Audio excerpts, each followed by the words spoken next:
à tous, bonjour à toutes et bienvenue sur la chaîne du Dragon, la seule chaîne qui n'a pas la langue dans la popoche. Alors aujourd'hui, le sommaire, ça va être l'Apocalypse, les signes. Hein. Donc on va voir Apocalypse 9, 1, 9.2 et 16.10. Alors c'est très court, hein. Sur l'Apocalypse ça va être très court, ce sont des signes déjà parus, donc développés déjà. Donc sur un premier signe, c'est moi qui le développe. Sur un deuxième signe, c'est moi qui le développe aussi. Et sur un troisième signe, qui est le 16-10, je laisse le soin à un ecclésiastique de vous le montrer. Et vous verrez que j'aurais pu le développer, mais comme j'ai trouvé quelque chose qui était très bien fait, il n'y a aucune raison que je ne l'utilise pas. Hein, donc, et en même temps, ça lui fait de la pub. Hein, si vous voulez aller sur son site pour voir ça, eh ben, pour voir toutes ces vidéos, parce qu'il n'en a pas qu'une, eh ben, c'est pas mal. Hein, ça vous ouvrira quelques horizons.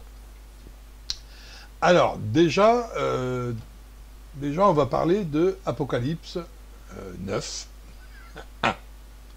Le 9.1. Qu'est-ce qu'il dit le 9.1? Il dit « Le cinquième ange sonna de la trompette, et je vis une étoile qui était tombée du ciel sur la terre.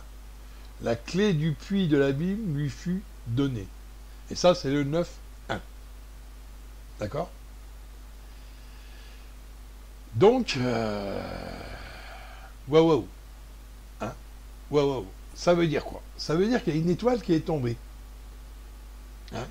On est d'accord que dans ce texte, on marque une étoile qui est tombée du ciel sur la terre. Et la clé du puits de l'abîme lui fut donnée. D'accord. Donc, pourquoi j'ai dit que c'était réalisé? Puisque ce s'est réalisé, puisque il y a eu ensuite une météore qui est tombée, mais il faut se remettre un petit peu à l'époque de l'écriture de ce livre. Quand les gens lisent le livre, mettez-vous à la place de celui qui l'a écrit. D'abord, une première chose, il devait écrire ce qu'il voyait, et pas l'interpréter. Ça, c'est dans les textes. Écris ce que tu vois, sans altération. Donc, en aucun cas, il devait interpréter les textes. C'est pas à lui de le faire, puisque c'était un livre qui était scellé au fur et à mesure, il se décèle au fur et à mesure des générations. Donc, on a des mots qui n'existaient pas, comme météore. Exemple. Donc, pour lui, quelque chose qui tombe du ciel, c'est une étoile. Donc, on est d'accord là-dessus. Et même pour Daniel, hein, l'Apocalypse de Daniel, c'est pareil. Hein, c'est inspiré de Dieu, on est d'accord, mais les mots sont les leurs. D'accord? Donc, automatiquement, ils ne peuvent que voir les choses et les décrire dans ce qu'ils connaissent. Alors, ils voient un objet qui tombe du ciel, et quand ils le voient tomber, ils le voient avec un panache sur les côtés, hein. Et donc, pour eux, c'est soit un ange déchu, soit une étoile. Mais comme ils associaient beaucoup, à l'époque, on associait beaucoup les divinités avec les étoiles. D'accord? Hein, suffit de regarder un petit peu. Ne croyez pas qu'il y avait, en Grèce, qu'il y avait un Zeus, c'était le soleil. Ne croyez pas qu'il y avait une Vénus, une femme qui était sur Terre et qui avait des pouvoirs extraordinaires. Hein.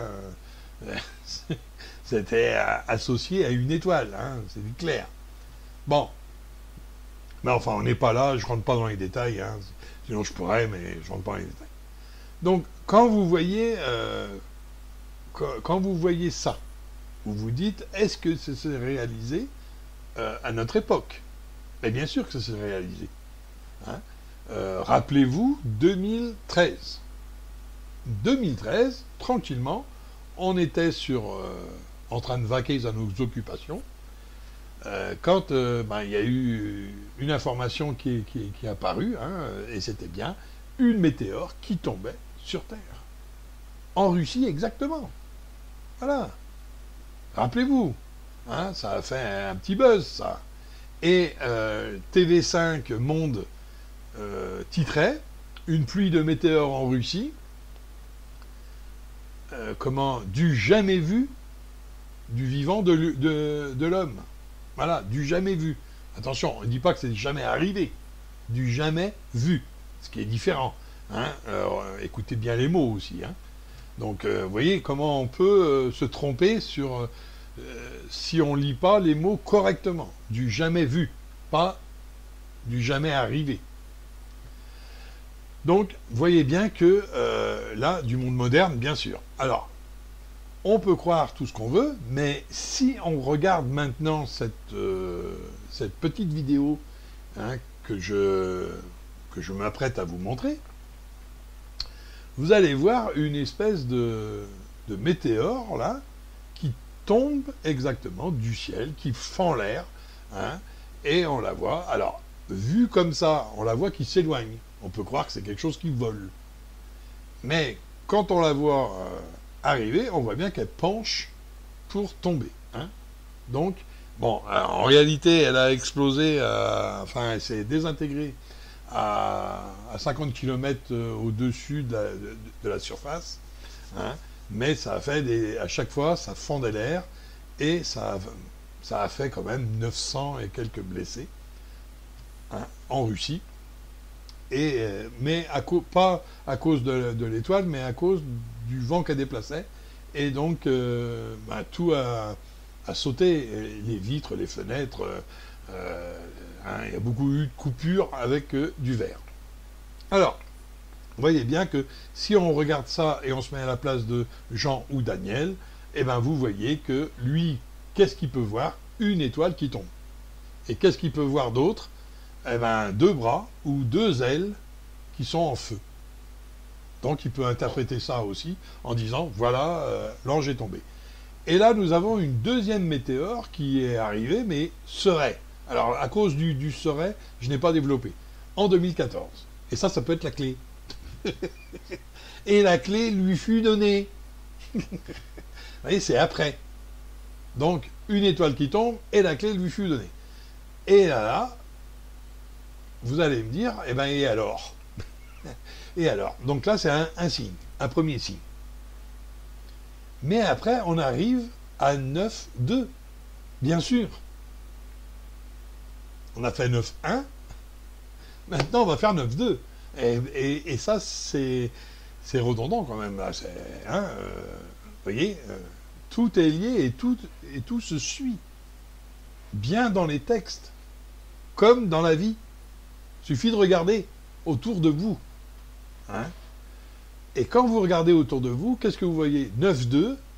Qu'est-ce qu'il dit d'abord 9,2 hein? On va d'abord aller voir ce que dit 9,2, puisque 9,2, et elle ouvrit le puits de l'abîme,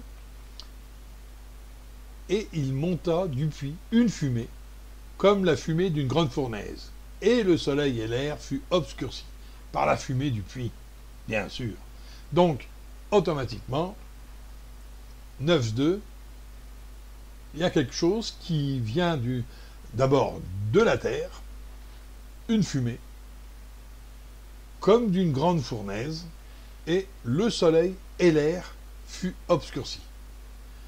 Alors, si on se rappelle, un an après, c'est-à-dire 2015, qu'est-ce qu'il y a eu en 2015? Eh bien, il y a eu l'Etna.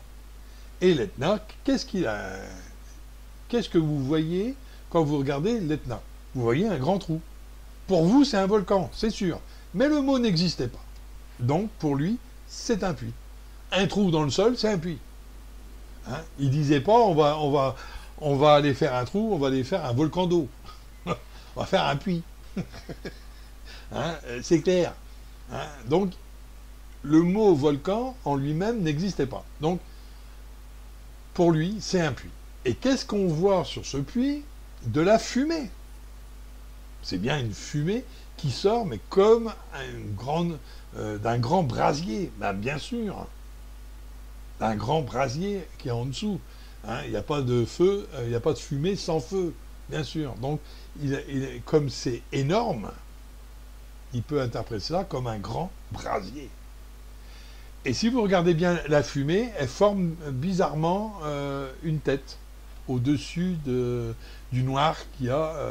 Vous prenez la base, c'est tout noir, et d'un seul coup, ça s'éclaircit, et on dirait une tête avec un nez et des yeux. Alors, c'est pas c'est pas retouché. Hein. Donc, vous voyez, hein, un petit peu... Alors, vous allez me dire, oui, je vois le mal partout. Mais enfin, bizarroïde, on dirait que le volcan, il veut nous dire quelque chose. Hein. Mais, bien sûr, vous n'interprétez pas ça comme des signes, hein. Et regardez la clarté qu'il y a juste à la base de la joue. Hein. Enfin, je ne vais pas développer parce que je l'ai fait, j'ai été voir, ça ressemble bizarrement, si on regarde de loin, ça ressemble bizarrement à la Vierge, disons. Hein, l'espèce de machin blanc. Bon, on va rien dire. À vous de vous faire votre propre idée. D'accord ? Ensuite, le ciel s'obscurcit. Regardez, il commence à s'obscurcir. On ne peut pas dire le contraire. Il ne dit pas que c'est une nuit noire. Il dit, ça s'obscurcit. Le soleil et l'air. Et qu'est-ce qui peut obscurcir l'air? Que c'est intangible, que vous ne pouvez pas prendre l'air. Qu'est-ce qui peut obscurcir l'air? C'est les vapeurs d'un volcan. Parce que dans les vapeurs d'un volcan, dans les fumées d'un volcan, il y a des particules fines, il y a de la limaille de fer, il y a tout ce qu'on veut. Hein, tout ce qu'il y a dans le volcan, quoi, ni plus ni moins. C'est clair. Hein, et vous ne respirez pas quand ça retombe. Vous ne respirez pas ces choses-là. C'est tellement léger, c'est tellement fin, ça vous rentre dans les poumons, vous êtes obligé de prendre un masque et ça peut vous tuer. Hein. Donc vous voyez bien que l'Apocalypse 9.2 rentre là dedans, quoi. Je ne sais pas ce que vous en pensez, mais ça rentre dedans. Alors vous allez me dire non. C'est bien, continuez. Hein. Mais pour moi, c'est bien ça. Vous regardez bien sûr le panache qui est énorme, donc ça vient bien d'une grande fournaise, le trou dans le sol qui vient bien d'un puits, une météore qui est tombée avant, une étoile qui est tombée avant, un an avant, une deuxième qu'on n'a pas trouvée, et donc ça peut être une clé, et là on arrive sur une grande fournaise. Bon, coïncidence encore, vous allez me dire. Bon, allez-y, continuez, hein, continuez. Puisqu'on a beau vous les montrer, on vous met le nez dedans, et regardez comment que ça obscurcit d'un coup vraiment très fort. Et là, ils ont même allumé une lumière en dessous, et vous regardez dans le fond, c'est bleu. Donc ça veut dire qu'on n'est pas en pleine nuit. Hein, parce qu'il y en a encore qui vont me dire, ah ouais, mais ça c'est la nuit. Mais non, c'est pas la nuit, puisqu'il y a du bleu dans le fond. Il suffit de regarder, hein. Bon, donc vous voyez bien que là, on est parti sur quelque chose de bizarroïde, quand même. Hein. Alors maintenant, on va voir 16, 10, excusez-moi. Donc vous voyez, ça c'est très court, hein, je ne développe pas plus, puisque ça parle de soi-même. Je vous parle du signe en lui-même, je ne vais pas le développer, le pourquoi du comment, hein, ok, parce que je pourrais, mais c'est pas le sujet de la vidéo. C'est les signes, le sujet de la vidéo. Donc, pour moi, voilà encore un autre signe. Donc, voilà, on en a eu 2, plus les signes de la vidéo, la dernière vidéo que je vous ai fait, les signes de l'Apocalypse. Donc là, on en a eu encore 2 autres. Bon, et vous me dites encore qu'on n'est pas dedans? Eh bien, je vais vous en montrer un 3e. Un 3e, et là, je crois que la cerise est sur le gâteau, comme on dit. Alors, j'ai laissé le soin à un ecclésiastique de vous l'expliquer, comme ça au moins vous ne pourrez pas dire que ça vient de moi, ou que je fabule, ou que je suis un inconscient, ou que je suis, je ne sais pas quoi, un complotiste. Je vais vous montrer que je ne suis pas un complotiste, hein, par contre. Hein. Attendez après, quand on va parler des gilets jaunes, vous allez pouvoir vous marrer. Là, je serais vous, je me marrerais pas trop fort quand même. Et puis après, pour les écolos, alors là, eux, ils sont à noyer, direct. Moi, je les mettrais dans un grand sac et je les noierais. Comme ça, au moins, on est sûr que ça n'arriverait pas ce qu'ils préconisent. Enfin, vous verrez ça en temps et en heure après ce petit signe, on va dire, ce signe qui est apparu. Alors, 9, 10, alors, merde, excusez-moi, 16, 10. Qu'est-ce qu'il nous dit? Le cinquième versa sa coupe sur le trône de la bête. Alors attention, sur le trône de la bête. Tout le monde sait, surtout ceux qui ont vu mes vidéos passées, que la bête demeure en Europe. C'est pour ça que je fais cette vidéo. Que le trône, ce serait l'Europe. Et son royaume fut couvert de ténèbres. Alors, fut couvert de ténèbres. Alors, le mot couvert, c'est dans des traductions anglaises, c'est plus le mot plongé. C'est pas le mot couvert. Dans beaucoup de traductions, c'est le verbe plonger qui est utilisé. Et vous allez voir, ça va développer ça, et vous allez pouvoir vous en rendre compte par vous-même. D'accord ? Le mot plonger est important puisque il est associé à ça.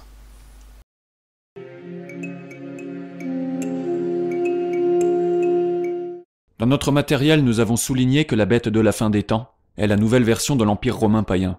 Cette bête de la fin des temps est manifestée politiquement dans l'Union européenne impie. Elle est dirigée spirituellement par la Rome apostate sous les antipapes Vatican II et la contre-église Vatican II. L'Union européenne est la dimension politique de la bête de la fin des temps.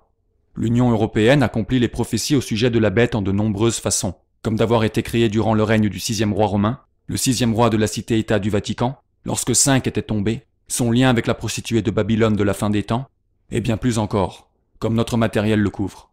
En effet, la description de Saint Jean de la femme sur la bête correspond précisément à la description de la femme Europa dans la mythologie grecque, un symbole officiel utilisé par l'Union européenne. Ceci car sa prophétie traite de ce qui se passe en Europe politiquement et spirituellement à la fin des jours. Nous avons couvert cela en détail dans nos vidéos, et le 8 février 2017, nous avons été interrogés au cours d'une émission radio nationale, l'émission radio nocturne la plus importante d'Amérique du Nord. Durant cet entretien, nous avons déclaré que l'Union européenne est la bête de la fin des temps prophétisée, la capitale, de facto, de l'Union européenne, le centre de son autorité politique, est localisée à Bruxelles, en Belgique. Il est intéressant que le jour suivant l'entretien, le 9 février 2017, Bruxelles a été frappée d'une rupture de courant majeure qui, selon les médias, à travers le monde, a plongé la ville dans les ténèbres. Bruxelles est plongée dans les ténèbres, tandis que la capitale de l'UE est frappée d'une rupture de courant massive. Bruxelles, panne d'électricité, coup de panique dans la capitale de l'UE après qu'une coupure de courant laisse la ville dans les ténèbres. Panne d'électricité à Bruxelles, plongée dans les ténèbres. Bruxelles plongée dans les ténèbres. Alerte de sécurité à Bruxelles, après qu'une panne d'électricité massive plonge tout le centre de la capitale de l'UE dans les ténèbres. À présent, voici ce que nous lisons dans Apocalypse 16:10. Citation. « Le cinquième ange répandit sa coupe sur le trône de la bête, et son royaume fut plongé dans les ténèbres. » Fin de citation. Donc, si la bête est l'Union européenne, comme nous l'avons dit, cela signifie que son trône, ou le centre de son pouvoir politique, est à Bruxelles, la capitale de l'Union européenne. Apocalypse 16:10 nous dit que la coupe est répandue sur le trône de la bête, avec pour résultat que son royaume est plongé dans les ténèbres. Est-ce que nous croyons que ceci ne soit qu'une coïncidence? Non. L'Union européenne est la bête de la fin des temps, comme nous l'avons dit. En réalité, le mot pour royaume dans le grec d'Apocalypse 16:10, basileia, est parfois défini comme le royaume dans lequel le roi règne souverainement, ou le règne sur quelqu'un ou quelque chose. Donc, le trône de la bête étant frappé, et son basileia étant plongé dans les ténèbres, peut se référer au royaume, où la bête règne, étant plongé dans les ténèbres. Il vaut aussi la peine de noter que beaucoup, sinon la majeure partie des traductions en anglais d'Apocalypse 16:10, ont employé le verbe plunged, plonger. Et nous voyons que divers gros titres ont utilisé le même verbe pour décrire ce qui est arrivé dans la capitale de l'Union européenne.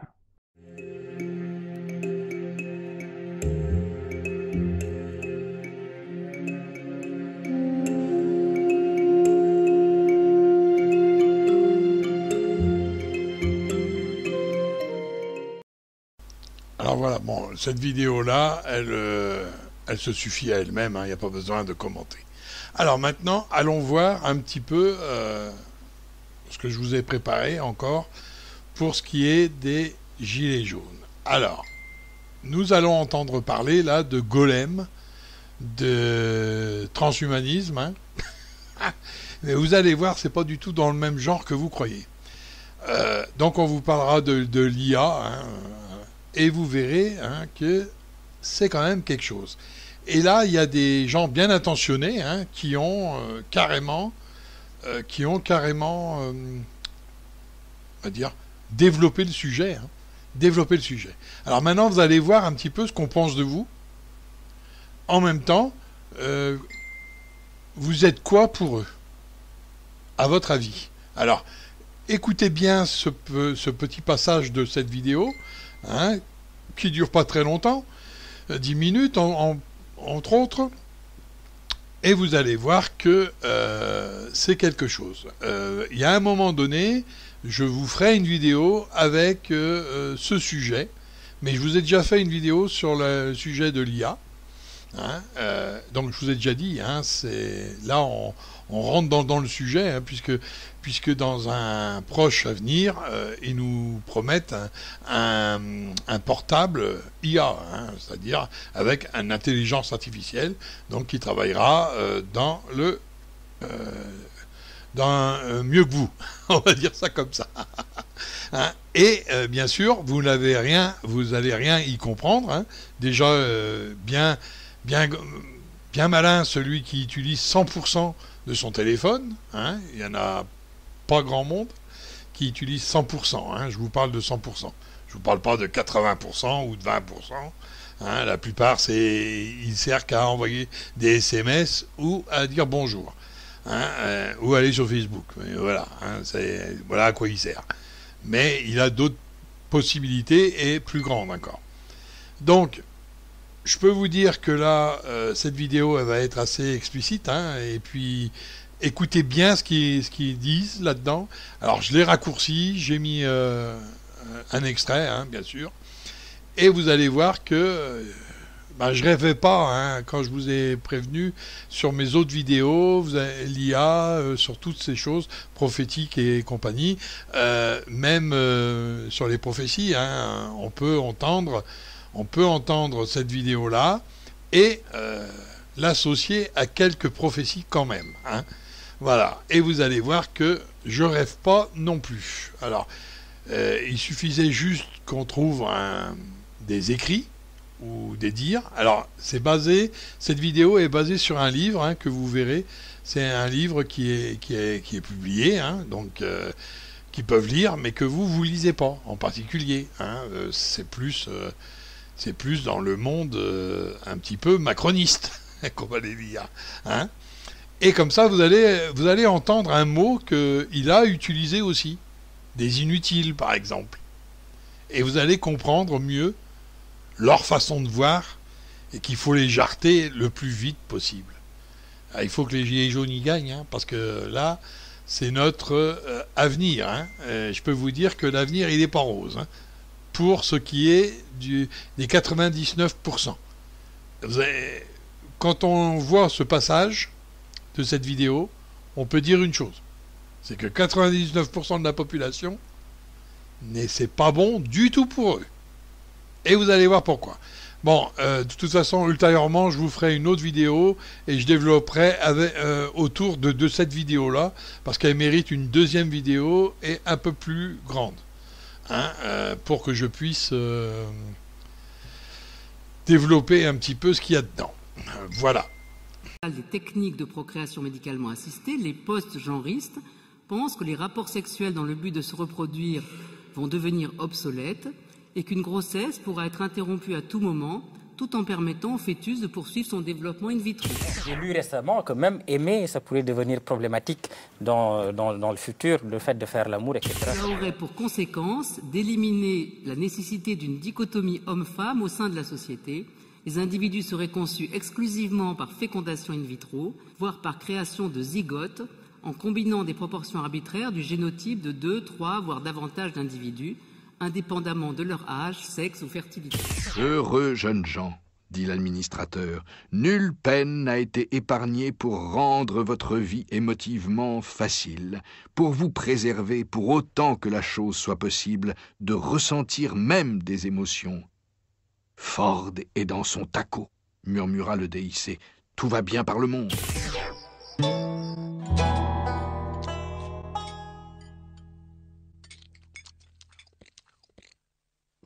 Alors, où avez-vous fait vos études, mademoiselle Golem? Le mythe du golem est assez passionnant et chargé d'histoire. C'est l'une des légendes les plus anciennes de l'homme. Le mythe était abordé dans le Talmud, où les sages avaient créé des hommes et des veaux. Juifs et chrétiens ont animé d'intenses débats sur le sujet durant tout le Moyen-Âge et la Renaissance. Durant ces débats, on discute des opérations pouvant engendrer un golem. S'ils y arrivent, comment juger son implication morale? Devra-t-il être considéré comme un homme à part entière? Et surtout, quelle sera sa place dans la société? Il faut dire que réussir à créer la vie est l'un des plus grands rêves de l'homme. Mêlez à cela un fort pouvoir religieux et vous deviendrez une sorte de dieu. Les inventeurs du mot robot, ce sont des Tchèques, les frères Čapek, qui utilisent le terme rabota, qui veut dire corvée, labeur, pour créer le mot robot. Et les frères Čapek connaissaient très bien, du fait de leur origine tchèque, le mythe du golem, et eux-mêmes ont écrit sur ces liens qu'il y a entre le golem et le robot. Le golem est littéralement une créature créée ou modifiée afin d'avoir de plus grands pouvoirs. Nous allons en tout cas vers un monde où la science va bouleverser nos repères, où la science va probablement nous permettre de nous modifier. Quelque part, nos super-héros sont nos golems à nous, mais en version moderne. Dans les comics, de toute façon, ça se base sur la culture juive, puisque les plus connus sont tous quasiment écrits par des dessinateurs juifs, qui portent en eux ces histoires et ces légendes, et qui calquent donc leur création sur l'histoire des golems. Il faut établir une véritable analogie entre le mot qui vient animer le golem, qu'il soit inscrit sur son front ou sur un parchemin qu'on va insérer dans sa bouche, et en fait les puces, les processeurs. Il y a une autre filiation qu'on suggère dans l'exposition, c'est le lien entre le golem et l'intelligence artificielle, en tout cas l'ordinateur. Et là encore, on s'appuie sur des liens historiques, puisque on montre une vidéo où l'on voit l'un des premiers ordinateurs israéliens en service, qui s'appelle Golem 1, Golem Aleph, et ce nom lui a été donné par l'un des grands spécialistes de la mystique juive, Gershom Scholem, qui considérait que l'ordinateur, c'est la nouvelle forme de golem dans les années 60. Mark Zuckerberg, le créateur de Facebook, s'empare du phénomène en marche. Bill Gates fait son éloge sur son blog. En septembre, c'est au tour de Barack Obama, en personne, sur CNN. Il y a un livre que j'ai vraiment aimé, un livre d'un auteur israélien, Yuval Noah Harari, qui s'appelle Sapiens. Ce qui le rend si intéressant et si provocateur, c'est sa stupéfiante synthèse de l'histoire. Du fond de la pensée de M. Harari, on va essayer de déterminer sa vision du monde et on va essayer de comprendre à partir de là pourquoi, quand on referme Sapiens et Homo Deus, qui à bien des égards et malgré leur côté idéologique assez marqué restent des bons livres, pourquoi on éprouve une telle sensation de malaise. Et si le nouvel ordre du jour de l'humanité se résumait à ceci, devenir des dieux, faire de vous des êtres plus heureux, des êtres plus puissants, des êtres qui vivront plus longtemps, immortels, pourquoi pas. Donc l'équivalent des dieux. La biotechnologie nous permet aujourd'hui d'y rêver, et nous permettra sans doute demain de réaliser ce rêve, et Homo sapiens, Eric Emmanuel Schmitt, pourrait peut-être évoluer vers une nouvelle espèce, que l'on pourrait appeler Homo Deus. Et une nouvelle religion ferait son apparition. Voilà ce que Yuval Noah Harari retrace. Ce que nous savons, c'est que les deux premiers grands projets du XXIe siècle, la vie éternelle et le bonheur permanent, ne peuvent pas ne pas déboucher sur un troisième projet, Homo Deus, l'homme-dieu. Les futurs maîtres du monde, nous dit Harari en toute simplicité, seront donc plus différents de Sapiens que Sapiens ne l'est de Néandertal. Ils seront, je cite, pareils à des dieux. Dans ces conditions, continue l'historien israélien, les écarts de conditions vont aller très loin. Les processus de sélection intraspécifique vont déboucher sur une séparation de l'espèce en deux, au moins. Il y aura d'un côté en quelque sorte les paléo-humains, les humains à l'ancienne, et d'autre part les néo-humains potentiellement surhumains. Et Harari n'y va pas par quatre chemins. Je crains que Harari dans Homo Deus ait raison, c'est-à-dire qu'on aille vers des dieux et des inutiles, c'est-à-dire une aristocratie de l'intelligence, et puis de l'autre côté des gens pour lesquels le monde va devenir trop compliqué. Ceux qui rateront le train néo-humain, nous dit-il, seront finalement à terme voués à la destruction. Exactement comme Néandertal s'est effacé devant Sapiens. Sapiens, à son tour, en tout cas sous sa forme paléo-humaine, sera appelé tôt ou tard, d'une façon ou d'une autre, à faire place nette. Les élites politiques de droite et de gauche ont déjà intégré le paradigme de Harari. C'est-à-dire on va avoir un petit groupe de 10 à 15% de la population tout mouillé qui va gérer le monde de demain et qui va organiser l'intelligence artificielle. Puis on va avoir une masse très importante de gens qui n'auront pas une formation adéquate et puis qu'on va mettre à la fin au revenu universel. C'est pourquoi je suis assez d'accord quand Mme Abelkacsi dit qu'il s'agit d'un eugénisme. C'est un eugénisme sur deux plans. D'abord, c'est un eugénisme parce qu'on sélectionne d'abord les meilleurs, on va dire, mais c'est aussi un eugénisme parce que tout simplement, on sélectionne ceux qui en ont le pouvoir, ceux qui peuvent accéder à cette amélioration, etc. J'aimerais bien que Laurent nous dise comment il pense que ceci va être accessible à l'humanité. C'est finalement le sujet de l'histoire. Quand nous réfléchissons à une machine algorithmique émancipée de sa base biologique, et que nous nous représentons cette machine algorithmique supplantant, puis pourquoi pas détruisant, son ancienne base biologique. De quel côté sommes-nous? Devons-nous nous accrocher à la base biologique ou devons-nous considérer qu'en réalité notre véritable nature, notre véritable essence, c'est cette machine algorithmique que nous sommes en devenir? Les technologies dont on parle, leur coût s'effondre encore plus vite que le coût des microprocesseurs. Les enzymes qu'on appelle les CRISPR, qui permettent de changer notre ADN, ont vu leur coût divisé par 10 000 en 7 ans. Une manipulation génétique, l'enzyme qui la permet, elle coûte 11 $. Elle va bientôt coûter 1 $ par manipulation génétique. Eh bien, 1 $ pour une manipulation génétique, ce sera accessible au Sénégal. Donc le problème de ces technologies-là n'est pas à moyen terme le problème de leur accessibilité tout autour du monde, c'est la question éthique et politique. Que faisons-nous de notre humanité? Où allons-nous? Quel corps développons-nous dans les années qui viennent? C'est une question éthique, ça n'est pas une question économique. Tels des aphidiens et des fourmis, les filles gamma en vert feuille, les semi-avortons en noir, se pressaient autour des entrées ou faisaient la queue pour prendre leur place dans les tramways à monorail. Des bêta-moins couleur de mur allaient et venaient parmi la foule. Le toit du bâtiment principal était vivant de l'arrivée et du départ des hélicoptères. « Bigre, dit Lénina, je suis joliment contente de ne pas être une gamma. » Nous devons créer une société inclusive et trouver le moyen d'éviter qu'il y ait un gigantesque gap. Ce que Harari, dans Homo Deus, appelle des dieux et des inutiles, les dieux, vous, qui maîtrisez, contrôlez, managerez les technologies NBIC, les technologies transhumanistes, et les inutiles, les gens moins favorisés, qui auront du mal dans le monde compliqué dans lequel nous rentrons, et les gilets jaunes.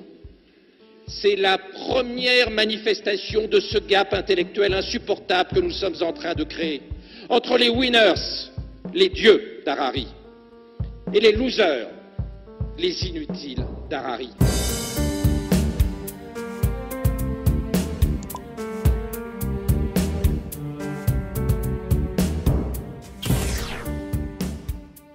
Il est assez frappant qu'il évoque ces scénarios avec une relative neutralité. En fait, ce qu'on se dit en lisant M. Harari, ce n'est pas que M. Harari est un homme d'extrême droite, car il est manifestement au-delà des discours idéologiques et des prises de position politiques simplistes et tranchées, mais que sa pensée ouvre en tout cas la porte à des politiques d'extrême droite, et de la nouvelle extrême droite, de l'extrême droite d'une élite globale intégrée. Et on se dit vraiment, quand on lit M. Harari, qui a donc été reçu par Barack Obama lui-même, qu'il va falloir sérieusement upgrader notre logiciel politique et que nos anciennes catégories, nos anciennes façons de découper le spectre politique vont devoir être challengées très sérieusement et réinterrogées en profondeur. Le prix de l'heure de travail des Gilets jaunes sur le marché mondial va s'effondrer de décennie en décennie. Et le prix horaire des gens dans cette salle va monter de décennie en décennie. Parce que vous êtes les complémentaires de l'intelligence artificielle faible. Et les autres sont substituables. Donc, vous avez bien entendu, nous sommes que des substituants. Nouveau mot, hein, on n'est pas que des inutiles, on est des substituants. Alors, vous voyez que là, ils se congratulent ensemble, ils sont dans un congrès, bien sûr, dans la bonne société que voilà, Hein? Vous avez remarqué que dans le petit film, on voit Attali. Et Attali, c'est ni plus ni moins celui qui a présenté Macron. Donc dites-vous bien que s'ils pensent, s'ils vont dans des conférences pareilles, Macron, il a suivi. Hein. Donc vous voyez maintenant d'où il sort ces mots. Alors, rappelez-vous quand même dans l'Apocalypse, rappelez-vous dans les prophéties, hein, l'homme qui se prend pour un dieu, qui va au-delà et qui se met au-dessus. Et qu'est-ce qu'on a entendu? Homo Deus. Homo Deus, l'homme, Dieu. Hein? Donc, vous voyez bien que tout s'accorde. C'est pour ça que ces prophéties sont importantes. Tout s'accorde. Regardez donc. Hein? Regardez, si vous n'êtes pas convaincu avec ça, je ne sais pas avec quoi vous serez convaincu. Je ne sais pas comment vous le dire. Là, c'est même pas moi qui vous le dis. C'est eux-mêmes. Ils se cachent même plus. Ouvertement, ils vous disent, vous serez que des insignifiants, vous ne serez que des inutiles, des constituants, encore une fois. Mais pourquoi on vous garde? Pourquoi vous êtes là, après tout? Hein? Ils mettent une partie en Homo Deus, le reste, il n'y a plus qu'à les virer, hein, à les tuer, ni plus ni moins. Et pour ça qu'on fait des lois en ce moment, on nous parle d'euthanasie. Hein, mais c'est toujours sous couvert de bonne volonté. Hein. On vous dit euthanasie. Comme ça, les malades, ils peuvent choisir. Mais choisir quoi? La mort? C'est mieux. Alors on vous dit que c'est plus humain. Mais est-ce qu'on tue en étant humain? Ou est-ce qu'on ne pourrait pas guérir? Essayer de trouver un soin. Vous voyez? Non, non, non, c'est trop cher. On va pas trouver de soin pour guérir quoi? Les insignifiants? Allons, allons. On va pas vous guérir. On va juste vous tuer à petit feu, certes, mais on va vous tuer. Et pourquoi? Parce que vous êtes une banque d'organes. Une banque d'organes. Pour eux, mais bien sûr. Pour l'instant, ils ont besoin d'organes. Alors, ils vont aller les chercher. Et puis, d'un seul coup, ils n'en auront plus besoin. Alors, vous serez quoi? Ben, je vais vous montrer ce que vous serez réellement. Hein. Mais, pour l'instant, on parle de cette petite vidéo que je vous ai mis. Vous voyez, donc, dans les textes sacrés, dans les livres, vous retrouvez cet état de fait. Où ça, que l'homme se prend pour un Dieu, et va au-delà, et va au-dessus de Dieu. Donc ça arrivera par l'intelligence artificielle. Encore une fois, vous voyez, ce n'est pas un progrès. Pour certains, ça sera leur arrêt de mort. Voilà, ni plus ni moins. Il faut bien l'entendre et arrêter de se voiler la face. Ne croyez pas que vous êtes dans la caste des 15% qui parlent. Hein. Vous êtes très loin de cette caste-là. Je peux vous le dire. Hein. Donc il y a une bonne partie là. Attention, hein, on parle pas de 2%. Hein. On parle quand même de 90%. Hein. Donc il y a 92% qui vont passer à la moulinette. Hein. Et le reste qui va devenir des nains de jardin. Hein. Alors ce qui n'est pas logique aujourd'hui, le sera peut-être demain. Là, je vous montre un petit peu comment on peut lire un texte sacré et que on peut voir un petit peu l'avenir. C'est une porte sur l'avenir. Oui. Eh bien, regardez. C'est plus de la science-fiction puisqu'on en parle. Et si on en parle, c'est que ça est en train de se faire, en train de se passer. Et où est la science-fiction, là? Donc, le futur, c'est quoi? Le futur, c'est quoi exactement? Eh bien, ce seront des hommes, une caste, 10, 15%, voire, qui vont diriger le monde à leur guise, sous prétexte qu'ils ont d'abord les moyens d'avoir une technologie. Alors, ils vous disent ça coûtera $1. Oui, bien sûr. Bien sûr, oui, ça va coûter $1, mais bien sûr que ça ne va pas coûter cher. Rappelez-vous ce qu'on vous a dit, on vous marquera comme des bêtes. On vous marquera par le signe de la bête. Eh bien, on vous changera.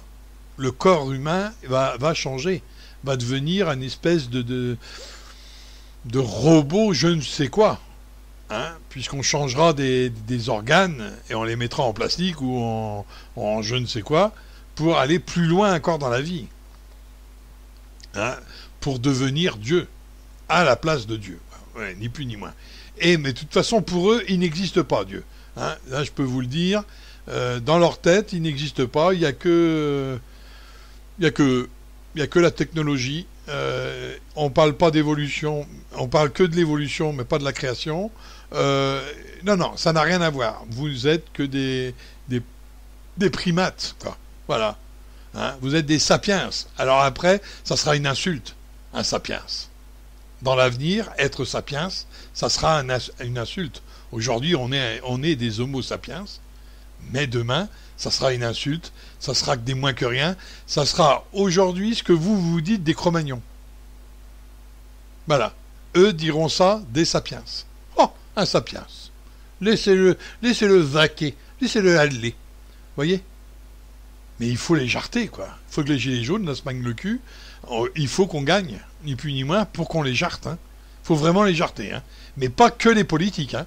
Il y a aussi les scientifiques à la con, là. Hein. Je peux vous dire que ceux-là, alors les pseudo-experts de je ne sais quoi, ceux-là, ils sont à jarter. Hein. Pareil, hein. Toute cette caste-là est bonne à jarter. C'est pas que une personne. C'est pas que un seul groupe politique. Non. C'est tout un groupe. Hein. Attention, on parle pas on parle pas de quelque chose qui arrive comme ça parce qu'il y a 3 ou 4 bonhommes qui veulent. C'est tout un groupe. Et ça remonte assez haut. Hein. Ça va d'abord dans le 1% mondial, ensuite vous redescendez un peu, et puis vous avez un petit peu la caste. Hein. La caste qui sert le 1%. Donc les marionnettes, là, et ceux-là, c'est ceux-là qui veulent la place au soleil et qui veulent autant que les autres. Hein. Et oui. Et oui, hein, donc ça crée beaucoup d'ambition, beaucoup de ceci, beaucoup de cela. Donc on est d'accord, hein, c'est pas le monde qu'on rêve. Et si vous voulez savoir ce que vous allez devenir réellement, alors vous allez devenir quoi? Des hommes et des femmes. Alors les femmes, ils vont devenir quoi? Ils vont devenir juste des vagins à vendre. Puisqu'il y a la loi qui arrive. Ce qu'on trouvait immoral il y a quelque temps, on va trouver moral aujourd'hui. On trouve ça moral. Vous voyez, comme quoi la morale descend. Ce qui était mal hier devient le bien aujourd'hui. Et on inverse les choses. Ça vous rappelle rien, ça, vraiment, dans les textes? Lisez un petit peu, vous allez voir. Hein, ils inversent. Le bien devient le mal et le mal devient le bien. D'accord? Donc, les hommes vont devenir quoi? Des nains de jardin, c'est eux qui cultiveront la terre, hein. Il faudra bien les nourrir, hein, ceux-là. D'accord? Donc on vous donnera l'aumône, hein, l'aumône, le salaire universel. Allez. Vous avez vu comment il a dit ça? Comme si vous n'étiez que... Enfin, j'ose même pas dire le mot parce que c'est impoli. Comme si vous étiez que de la M. Hein, et puis derrière, vous mettez les lettres. Donc vous voyez un petit peu la mentalité de ces gars-là, quoi. Voilà, cette mentalité-là, elle est là, et elle va y rester. Vous inquiétez pas, c'est pas un seul petit groupe qui pense ça. Hein. C'est tout le groupe. Hein. Faut pas rêver. La preuve, Macron, maintenant vous savez d'où viennent ces mots. Il les a lus, ni plus ni moins. Vous êtes les insignifiants. Vous êtes les inutiles. Vous voyez? Ah, il n'avait pas de grandes phrases, hein. Il les a lus, c'est tout. Hein. Il se rappelle des mots, c'est tout. Hein. Voilà. À chaque fois, de toute façon, qu'il fait quelque chose, il se prépare et il lit. Hein. Et il a une mémoire un petit peu qui est assez bonne. Donc, comme sa mémoire est bonne, après, il vous balance ça comme s'il était devenu intelligent, quoi. Hein. Et tout le monde y croit, hein, c'est clair. Même les plus abrutis, j'y crois. Hein. Quand on le regarde, on voit bien qu'il n'est pas fini, le gars. Hein. Oui, on voit bien, hein, les yeux creusés, c'est parce qu'il a beaucoup lu. Hein. Donc on voit bien les choses quand même. Maintenant, si vous ne le voyez pas, je vais en rajouter une couche. Hein. Je vais en rajouter une petite couche quand même. ça va être le coton. Alors là, c'est les écologistes. Hein. Donc là, on a vu les gilets jaunes, hein, comment on pense de nous, ce qu'on pense de nous, et puis on a vu ce qu'ils pensent en général hein, de la population. Et Apocalypse hein, nous montre bien, dans les textes sacrés, ça nous montre bien, dans les livres, que l'homme qui se prend pour un dieu. Voilà, ni plus ni moins, Homo Deus. Alors là, on est dedans, hein. On est dedans en plein, là. Donc vous voyez que les signes, hein, il y en a. Suffit de les regarder, mais c'est vrai que c'est pas facile à regarder en face, ces choses-là, et de dire, merde, il y a des hommes qui pensent ça et des femmes qui pensent ça. Ils sont cons à ce point-là? Ben oui, messieurs, dames, ils sont cons à ce point-là. Voilà. Et il y en a même parmi vous qui vont trouver ça super. Ils vont être un homme high-tech. Hein, le bras, ou ça que dans le bras, on vous implantera un ordinateur. Hein, bien sûr, comme ça, on pourra mieux vous surveiller d'abord. Hein, ou ça que vous pourrez commander ce que vous voulez. Hein, toujours, bien sûr, dans l'optique de dépenser, acheter ce que vous n'avez pas besoin, quoi, en fin de compte. Hein. Qui a besoin d'un ordinateur implanté dans le bras pour l'avoir sur soi, un téléphone sur soi, alors implanté dans le bras. On a aujourd'hui un téléphone sur nous, et on le met dans la poche, et puis c'est bon. Hein. Alors pourquoi le mettre dans le bras? Enfin, c'est n'importe quoi. Mais enfin, c'est comme ça qu'ils voient les choses. C'est comme ça qu'eux les voient. L'homme au-dessus de Dieu, et donc l'homme Homo Deus. Donc voilà. Alors, maintenant, on va rajouter une petite couche. Hein, vous allez voir, le scientifique de mes fesses. Pour ça que je vous dis, les scientifiques, c'est pareil. Hein, ils sont bons à jarter. Hein. Alors, il y en a dedans qui sont très, très bien, hein, qui veulent le bien. Mais sous prétexte de vouloir le bien, alors là, l'écologiste de mes fesses, là, je peux vous dire que si c'est ce qu'ils pensent, les écolos, il faut les noyer direct. Il faut même pas en parler de l'écologie. Alors là, c'est clair. Hein. Alors, je vais vous montrer ça. Hein. Donc il y a un scientifique suédois qui estime que le cannibalisme pourrait sauver la planète. Et oui, vous entendez bien, le cannibalisme pourrait sauver la planète. Et lui, il préconise, fort de café, qu'il faut se mettre à manger des insectes et des conneries comme ça. Bon, jusque-là, tout va bien. Et commencer à goûter de la chair humaine. Voilà. Voilà ce qu'il préconise. Hein. Alors, en espérant que c'est une grosse blague. Mais c'est pas une blague. C'est ça le problème. Hein, moi aussi, j'espérais. Hein, franchement, même le journaliste qui a écrit cet article, je peux vous dire que, enfin, il marquait, si c'est une fake news, alors je ne l'ai pas mis, hein, bien sûr, mais si c'est une fake news, en l'espérant, quoi. Voilà. Il espère que c'est une fake news, quoi. Mais non, il est sérieux, puisqu'il a fait ça au salon de la gastronomie du futur. Ah, je peux vous dire, hein, il a fait un stand où il disait faut goûter de la chair humaine. Hein. Alors, est-ce qu'il en a mis? Je sais pas. Mais enfin, il préconise de la chair humaine de cadavres. Hein. Mais on sait que la chair humaine, les cannibales, sont sujets à une maladie qui s'appelle le curu. Alors, cette maladie, à quoi elle se rapporte le plus, pour que vous montrez ça, c'est plus, ça rapporte à la vache folle. Parce que la vache folle, on lui a fait manger ses contemporains, puisqu'on les a mis en poudre et puis en farine, et on les a donnés à manger aux vaches. Et donc le prion, hein, c'est une enzyme qui a quand vous mourrez, vous sécrétez du prion, et ça attaque le cerveau, et surtout des femmes et des enfants. Donc, à terme, c'est une disparition du peuple. Hein. D'ailleurs, il y a eu une tribu qui a failli disparaître à cause de l'anthropophagie. Hein. Voilà, c'est aussi simple que ça. Et dans notre monde dit civilisé, quand je vois ça, j'en doute. Donc, manger de la chair humaine pourrait sauver la planète. Vous vous rendez compte?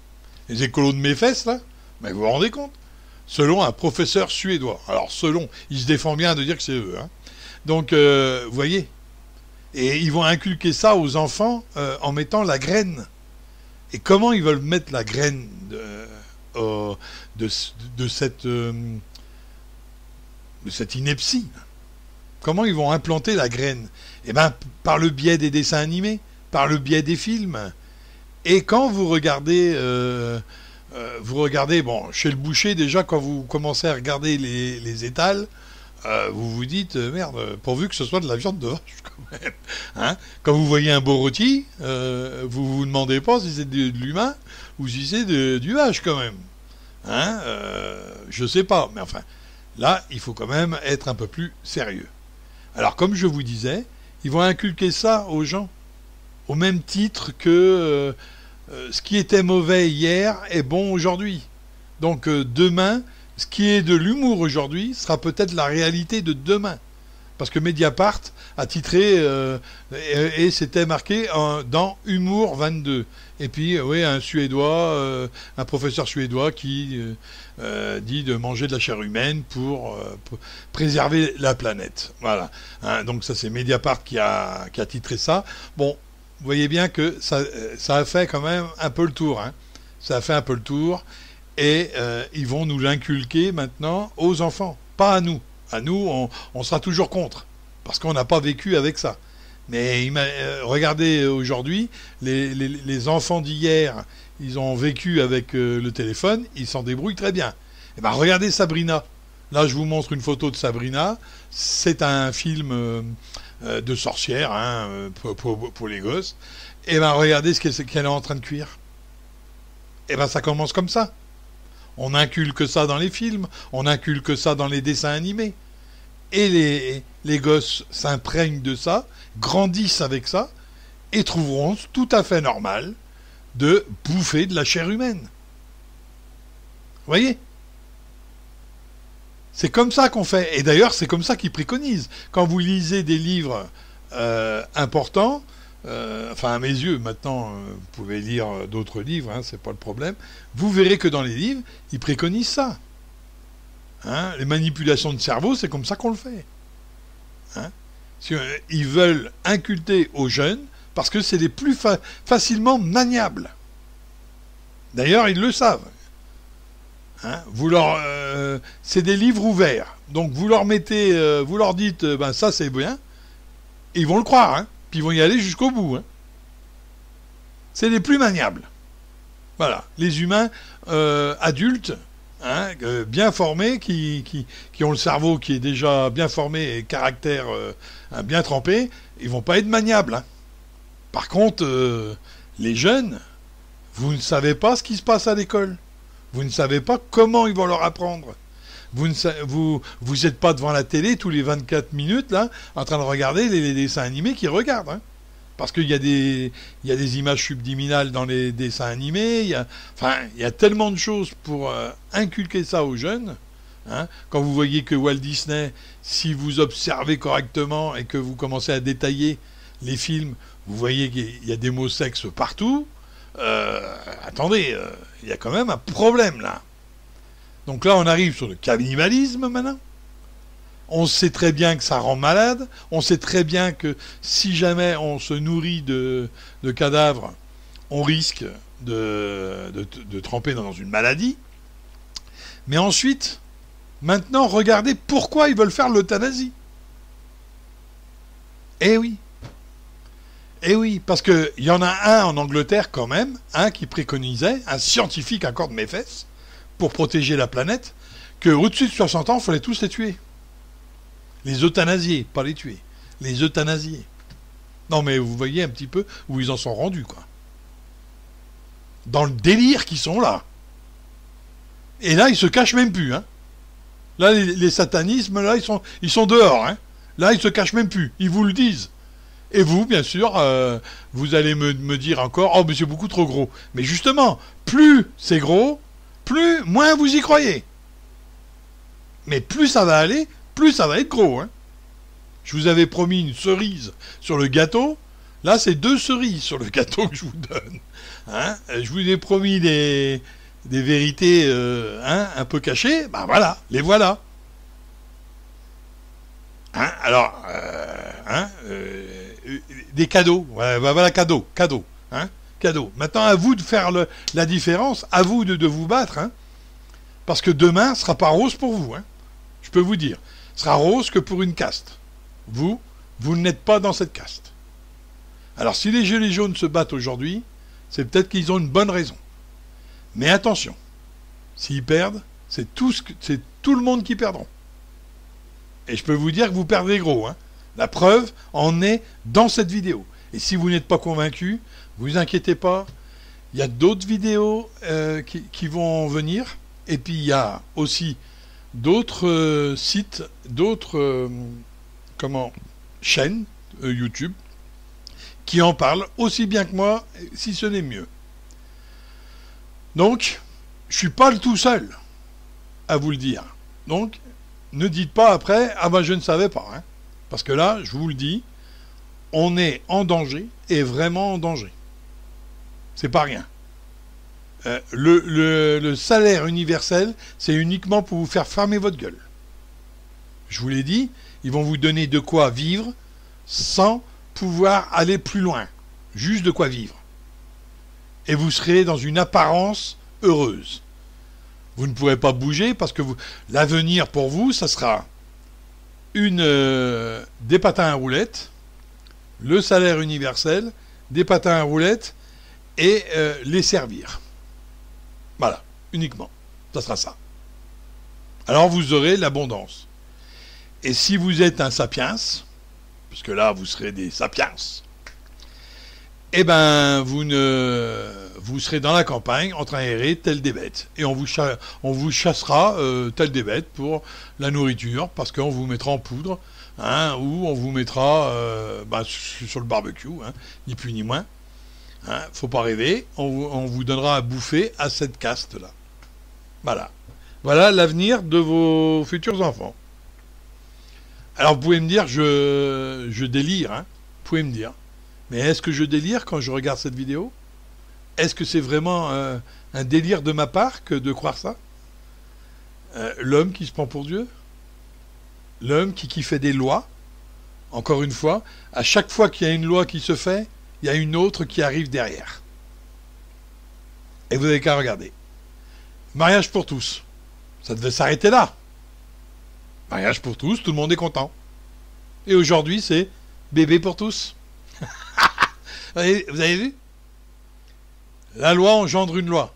Quand il y a une minorité qui est là, la minorité veut des lois. Quand la minorité devient la majorité, la majorité refuse des lois.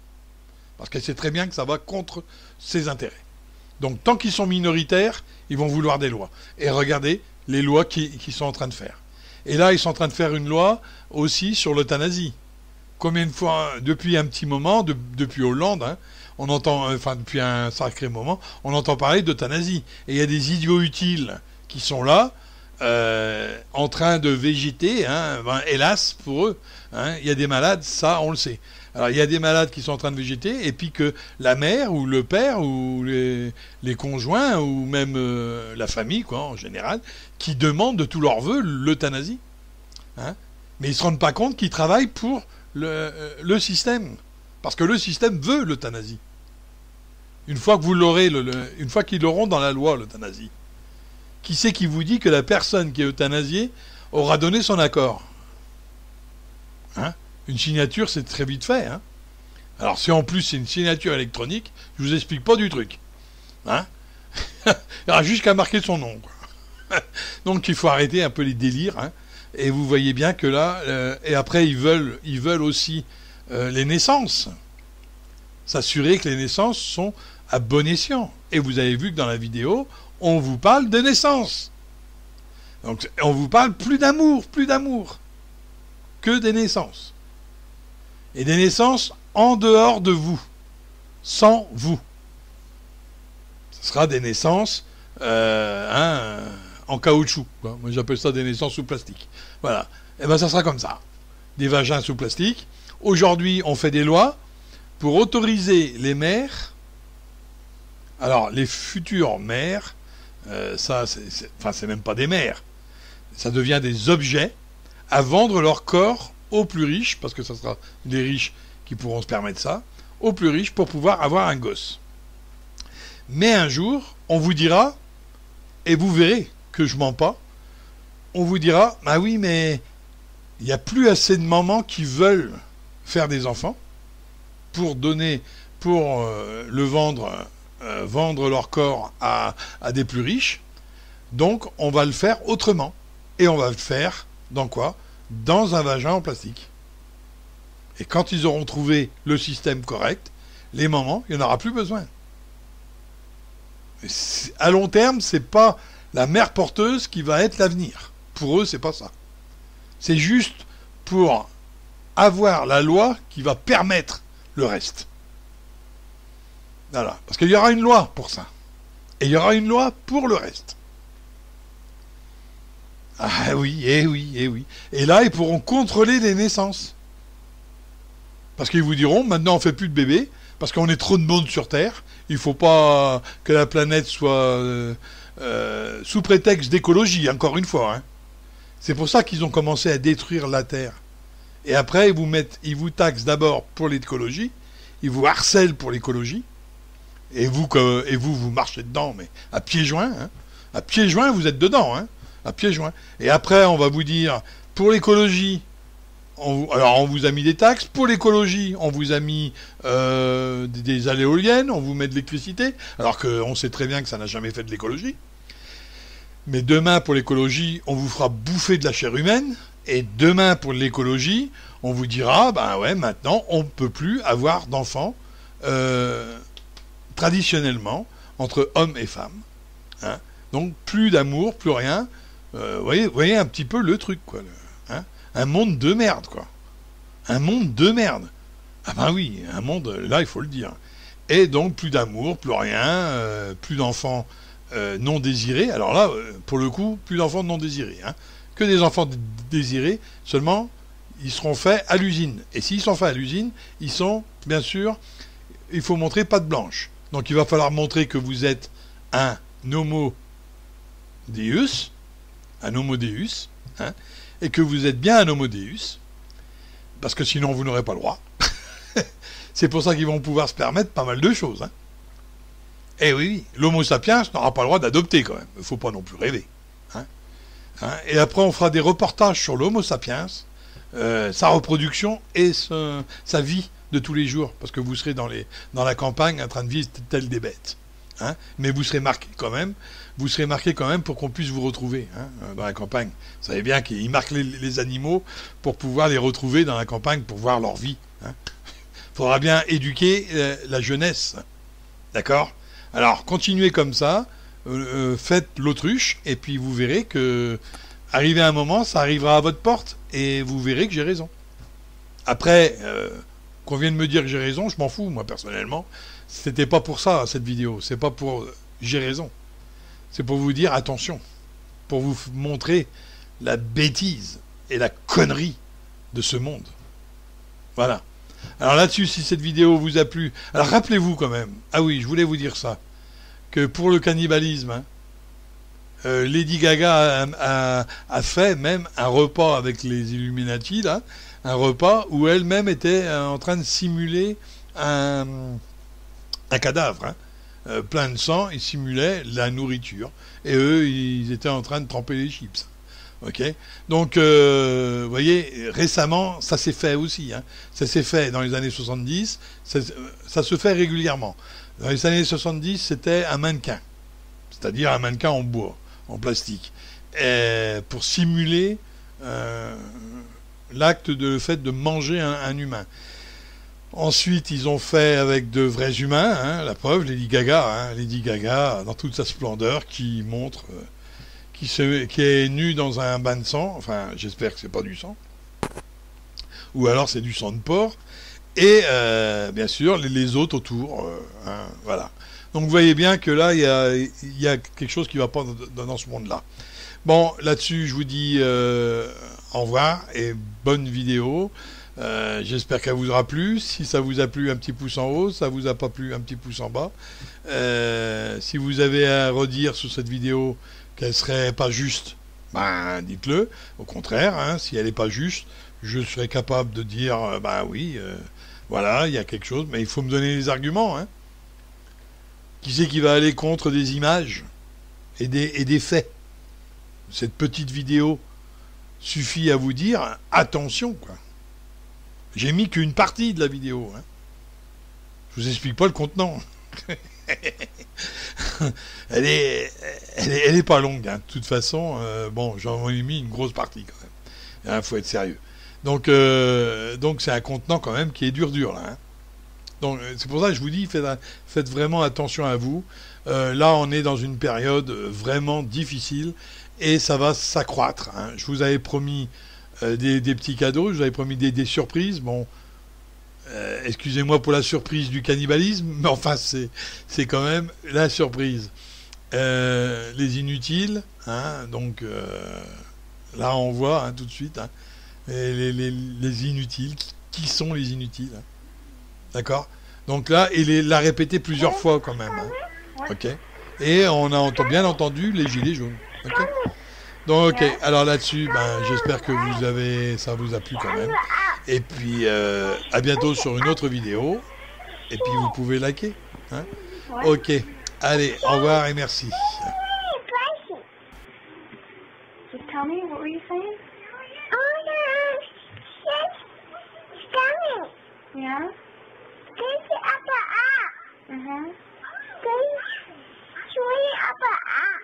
Okay. You're going up? Is that what she said? Yeah? Up and up? Who's coming?